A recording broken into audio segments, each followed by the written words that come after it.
എൻസൈക്ലോവിൻസിന്റെ പുതിയൊരു വീഡിയോയിലേക്ക് എല്ലാവർക്കും സ്വാഗതം. PM കിസാൻ സമ്മാൻ നിധിയുടെ 23ാമത് ഗഡുവിന്റെ കാലാവധി ഏപ്രിൽ, മെയ്, ജൂൺ, ജൂലൈ എന്നീ 4 മാസങ്ങളിലായാണ്. മെയ് മാസത്തിലോ ജൂൺ മാസത്തിലോ ആയിരിക്കും മിക്കവാറും ഈ ഗഡു വിതരണം നടക്കുക. ഈ ഒരു സാഹചര്യത്തിലാണ് കർഷകരെല്ലാം ശ്രദ്ധിക്കേണ്ട ചില പ്രധാനപ്പെട്ട അറിയിപ്പുകൾ എത്തിയിരിക്കുന്നത്. വിശദമായ വിവരങ്ങളിലേക്ക് കടക്കുന്നതിന് മുമ്പായി ചാനൽ ആദ്യമായാണ് കാണുന്നതെങ്കിൽ എല്ലാവരും ഒന്ന് സബ്സ്ക്രൈബ് ചെയ്യുക. അപ്പോൾ നമുക്ക് വീഡിയോയിലേക്ക് കടക്കാം. PM കിസാൻ സമ്മാൻ നിധി എന്നത് കേവലം കേന്ദ്ര സർക്കാർ 4 മാസം കൂടുമ്പോൾ 2000 രൂപ വീതം വർഷത്തിൽ 3 തവണയായി കർഷകരുടെ ബാങ്ക് അക്കൗണ്ടുകളിലേക്ക്, അതായത് വർഷം 6000 രൂപ നൽകുന്ന ഒരു ധനസഹായ പദ്ധതി മാത്രമായിരിക്കില്ല. മറിച്ച് രാജ്യത്തെ കർഷകരുടെയും കാർഷിക ഭൂമിയുടെയും എന്തെല്ലാം കൃഷികളാണ് ഓരോ പ്രദേശത്തും നടക്കുന്നത്, എന്തെല്ലാം ധനസഹായങ്ങളാണ് ഓരോ കർഷകർക്കും ലഭിക്കുന്നത് തുടങ്ങി എല്ലാ കാര്യങ്ങളും രേഖപ്പെടുത്തുന്ന രാജ്യത്തിന്റെ ഏറ്റവും പ്രധാനപ്പെട്ട ഒരു കാർഷിക ഡാറ്റാബേസ് തന്നെയായിരിക്കും PM കിസാൻ സമ്മാൻ നിധിയുടേത്. ഈ PM കിസാൻ സമ്മാൻ നിധി ഈ ഡാറ്റാബേസിനെ അടിസ്ഥാനമാക്കിയായിരിക്കും വരും നാളുകളിൽ ബഡ്ജറ്റിലൊക്കെ കാർഷിക പദ്ധതികളും സഹായങ്ങളും ഒക്കെ പ്രഖ്യാപിക്കുകയും മറ്റും ചെയ്യുന്നത്.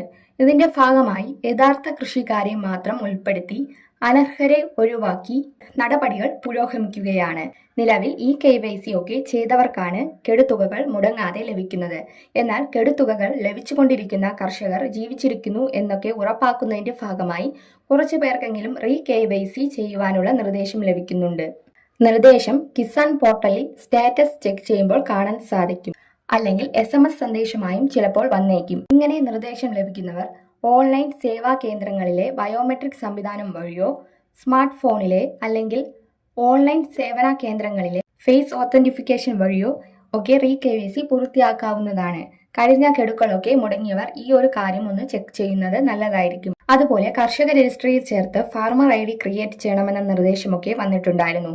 എങ്കിലും കഴിഞ്ഞ ഒരു ഗഡു ഫാർമർ ID ഇല്ലാത്തവർക്കും ലഭിച്ചു എന്നാണ് അറിയുന്നത്. ഈ ഒരു സാഹചര്യത്തിലാണ് കൃഷിഭവൻ വഴി കർഷകർക്ക് സ്മാർട്ട് കാർഡുകൾ വിതരണം ചെയ്യുന്ന അറിയിപ്പും സംസ്ഥാനത്ത് വന്നിരിക്കുന്നത്. സംസ്ഥാനത്ത് 70 സ്മാർട്ട് കൃഷിഭവനുകൾക്ക് കീഴിൽ വരുന്ന കർഷകർക്ക് ഇനി സ്മാർട്ട് കാർഡുകൾ ലഭിക്കും.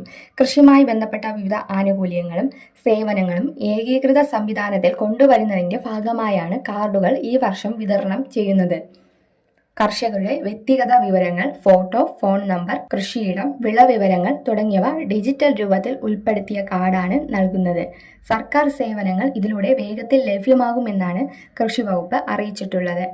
കർഷക രജിസ്ട്രിയിൽ ധനസഹായ അപേക്ഷ, വിള ഇൻഷുറൻസ്, വിത്ത്, വളം വിതരണം, കാർഷിക ഉപകരണങ്ങൾക്ക് സബ്സിഡി തുടങ്ങിയ സേവനങ്ങൾ ഒരൊറ്റ പ്ലാറ്റ്ഫോമിൽ ലഭിക്കുക എന്നതാണ് ഉദ്ദേശം. കർഷകർക്ക് ഓരോ തവണയും രേഖകൾ സമർപ്പിക്കേണ്ട സാഹചര്യവും ഇതോടെ ഒഴിവാക്കാൻ ആകുമെന്ന് കൃഷിവകുപ്പ് പറയുന്നുണ്ട്. തുടക്കത്തിൽ സ്മാർട്ട് കൃഷിഭവനുകളിൽ രജിസ്റ്റർ ചെയ്ത കർഷകർക്ക് മാത്രമാണ് സ്മാർട്ട് കാർഡുകൾ ലഭിക്കുക.